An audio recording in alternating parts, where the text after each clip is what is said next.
It's entitled A Ugandan Without a Tribe. In that story, I was reflecting over events at Makerere, in the Makerere Students Guild, during the time of Yusuf Lule, no, the post-Yusuf Lule demonstrations. Those of you that are old enough to remember that when Lule was removed from presidency, there were those demonstrations of no Lule, no work, and people were shot at and stuff like that. And there was a lot of tribal activity within the university. Guild presidents were elected on the basis of tribal alliances. And I was very angry when I wrote this one. So my publishers told me to tone down the anger. It was a creative piece and you cannot allow too much subjectivity. You know, 6 friends who had been together in Mwiri as friends, childhood friends. One is Ogwar from Lango, the other is Elodai from Teso, Kiria from Bugwere, Asime from Ankole, and 2 from Buganda, that is Mukwaya and the narrator of the story, Mukwaya and I. That's what the narrator says. It's not necessarily myself, but the experiences are very close. To make matters worse, the government had announced that the Makerere Guild, the Makerere Students Guild government, banned by Idi Amin, was to be revived. There was general excitement as small groups scattered all over the university campus considered who the next guild president was to be. These groups were tribal, and this left no doubt as to the criterion that was to be used in choosing the guild president. Secret tribal meetings were organized just before nomination of candidates to decide on a common tribal strategy.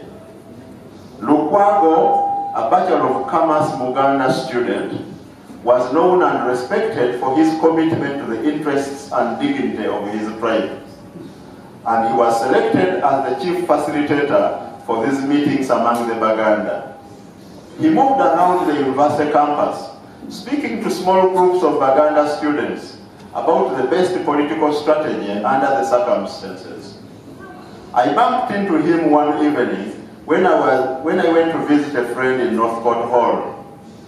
There were about 80 people in the room, an ideal number for such a meeting.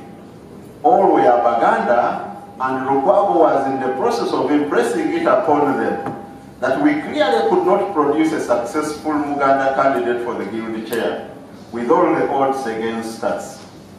But he queried his listeners, if we could not get our own man in the chair, could we not have a say as to who gets there? He argued that the wise course of action was for the Baganda to support a candidate from the Western region. This, Lukwago continued, is a fellow Muntu, and gives us a chance to strike a humiliating defeat against the Northerners, at whose hands we have already suffered. Please understand that push forward a Muganda candidate would only serve to divide our enemies for the benefit of the North. With Buganda and West put together, plus our traditional friends, the Basoga, victory is assured. After this, we shall sit at a round table and discuss our share of the government. As I listened to Lukwago, I realized that all the post-Amin summons against tribalism had been wasted. Here was a university undergraduate directly preaching tribal alliance for national division. And I was sure in another secret meeting somewhere, some competent Westerner, Northerner or Easterner was doing the same. Okay, that is in the first part. Now in the next part, they successfully elect a Western candidate, a Westerner candidate, and this Westerner candidate makes an alliance with the Northern runner, the one who won. He appoints him vice president, and they eat the money. Okay? They eat the money and they realize that actually people had beaten up close friends and did what for only in support of two public swindlers.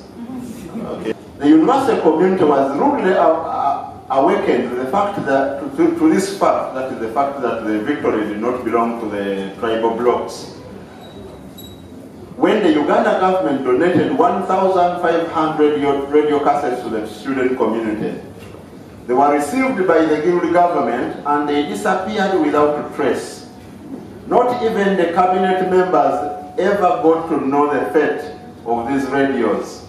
They were exclusively handled by President Katenta Aderi and his Vice President Odongo Wuma. The frustration and the feeling of betrayal among members of the student community who mounted tireless campaigns was very deep. Members began to wonder whether it had been worthwhile insulting and beating up friends and strangers for the sake of these two public swindlers. Their formerly most loyal and now most loyal supporters now openly denounced them as thieves.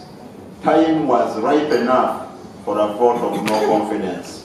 So the university community moves from one side of tribal alliances. They elect a guild president on tribal, then the guild president aligns with his runner, the one he defeated, and they swindle. And you realize that the victory does not belong to the tribal blocks, but to the true leaders. And they vote him out. And I was very excited, and I wrote this story, and it won me £1,000 in an East African writers competition. Thank you very much.